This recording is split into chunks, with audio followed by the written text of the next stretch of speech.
They say money makes the world go round, but history whispers a darker truth. Money doesn't only keep the world spinning. Sometimes it pulls it into a spiral of madness. Most people believe money is nothing more than a piece of paper or a number on a screen. Yet real power doesn't lie in money itself.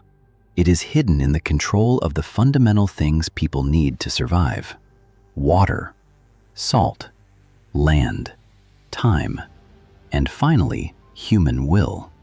Get ready, because you are about to see how the value in your pocket is taken hostage and how freedom itself is turned into something that can be priced. Many people say, this system cannot sink. But no system is unsinkable.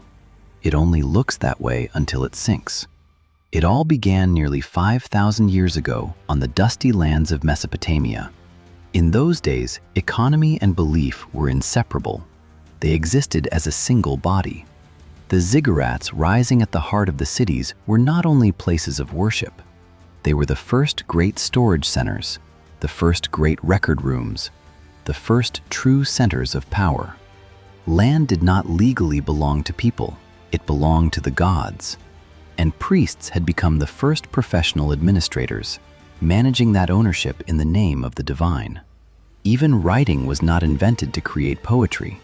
It was invented to record massive barley reserves, labor debts, and who owed what to whom. The first clay tablets in history were not epics, they were accounting ledgers. Mesopotamia had shown something clearly. If you want to rule a society, you first gather the resources that feed it under the control of a single institution. This mechanism of control turned into an engineering masterpiece in Rome. From the outside, Rome's aqueducts looked like the pride of civilization. But in reality, they were pipelines of class order. In Rome, water meant more than cleanliness. It meant power and status. While water was carried directly into the villas of the wealthy through private lines, ordinary people waited in line at public fountains for a single drink. Rome had taught a simple lesson: whoever controls water controls the city. And when those aqueducts were neglected and collapsed, Rome collapsed with them. Because no empire can survive when it loses control over its own lifelines. Centuries passed. The center of the world shifted elsewhere, but control remained the same. Today, the most disturbing sound echoing through Wall Street's corridors is no longer the sound of oil or gold. It is the sound of water spilling. Water, sacred throughout human history, had been turned into an asset class, something tracked by algorithms, something with a price flowing across screens. In December 2020, a new threshold was crossed. Water was open to futures trading.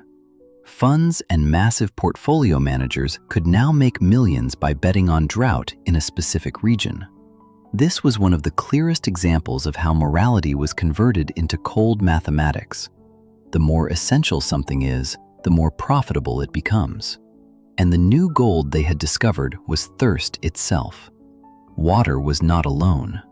For thousands of years, it had a closest companion: salt.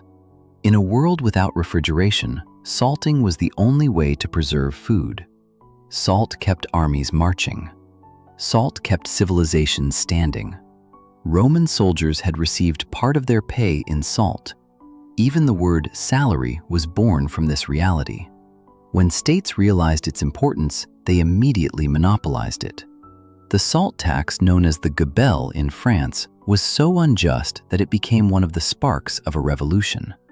Salt whispered the system's simplest secret: the more indispensable something is, the easier it is to tax. Once matter was under control, attention turned to something deeper, something more abstract yet far more powerful: the promise of salvation. At the dawn of the 16th century, Europe was not ruled only by kings. It was ruled by creditors in robes. The church was the largest landowner on the continent, and salvation itself had been turned into a financial instrument. Rome functioned like a giant machine that converted belief into revenue. And the most profitable product of that machine was indulgences. Their sales strategy was flawless. They sold hope to the poor, insurance to the rich, and endless liquidity to themselves. Johann Tetzel delivered his slogan to the masses: "As soon as the coin in the coffer rings, the soul from purgatory springs." In a world where death was always close, fear was the most profitable capital. But like every bubble, this one burst. When Martin Luther nailed his theses to the church door in 1517, he didn't merely ignite a religious debate. He opened the door to one of the largest transfers of wealth in history. Yet the logic did not die. It only changed shape. Today, institutions no longer sell heaven. They sell relief. They sell security. They sell comfort. And while doing so, they often wear the mask of virtue. Wealth built in the shadows always hides behind morality. The day humanity handed nature and spirit over to institutions, it also handed over time. Because debt is the act of selling future time today. Every dollar is someone else's debt. Debt is the only product that generates profit without producing anything. From debt records carved into Mesopotamian clay tablets to modern credit cards, the system never changed. They controlled the present by indebting the future. When the Bank of England was founded in 1694, debt became permanent. States were no longer designed to eliminate debt, but to roll it endlessly. This was not a policy choice, it was the system's skeleton. If America paid off all its debt in a single day, the global supply of dollars would dry up and the machine would collapse. The heartbeat of capitalism was debt, and that heartbeat was fed by the interest people paid every month. Debt once meant slavery. Today, it is marketed as stability. But when that balance breaks, the illusion ends, and the true face of debt appears: the theft of the future from the present. On the night of Sunday, August 15, 1971, money's final tie to reality snapped. When Nixon suspended the dollar's link to gold, money was no longer anchored to the scarcity of metal, but to the credibility of governments. The age of fiat money had begun, money created from nothing by decree. Central banks no longer needed to dig mines to create value. Pressing a button was enough. Trillions were born. From that moment on, money ceased to be a measure of value and became a political tool. People's labor and savings began to erode under an invisible process of decay. To keep the illusion alive, they found a new anchor: the petrodollar. Agreements made with Saudi Arabia in 1974 chained energy to the dollar. Any country that wanted to keep its lights on first needed US dollars. Debt was no longer a weakness.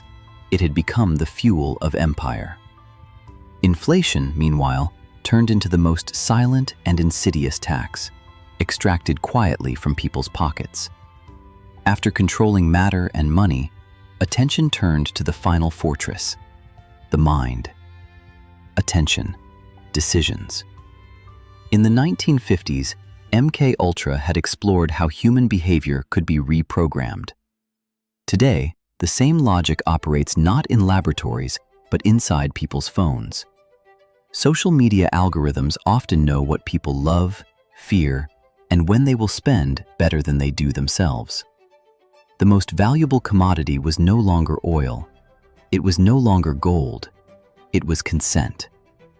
In the dark world of behavioral finance, many decisions appeared personal, but were shaped by models running in the background. FOMO, the fear of missing out, became the most powerful lever of modern finance. People were made to believe they were part of a revolution. In reality, they were often just fuel for a new illusion. History taught an unbreakable law: no illusion lasts forever. Every system built on debt eventually crashes into a mathematical wall. Each new unit of money injected into the system creates less growth than the one before it. What happened when Rome diluted its silver, when Germany turned its mark into a pile of paper, was now repeating on a global scale. The system is moving toward a reset point. A reset is the moment when paper promises evaporate and only reality remains. So what survives when everything collapses? On the Titanic, the wealthy could not buy lifeboats with their fortunes, because in certain moments, numbers stop working. When the system breaks, figures on a stock screen will not quench thirst. 2,000 years ago, Marcus Aurelius left a sentence behind: "True wealth is internal." But the modern order governs people by chaining them to external needs. In the world ahead, power will not be measured by how many trillions you own, but by your access to water, energy, land, and independence. When illusions collapse, only those invested in reality will remain standing. Financial freedom is not accumulating more money. It is minimizing your dependence on the system. History hums the same rhyme once again. The invention of value ended freedom. But the collapse of illusion may mark the beginning of real freedom. Where do you stand right now? Are you staring at reflections on a screen? Or can you see that the river beneath the glass is beginning to dry? Remember, the system sells comfort. Truth can only be earned through your own effort. And the real story begins now.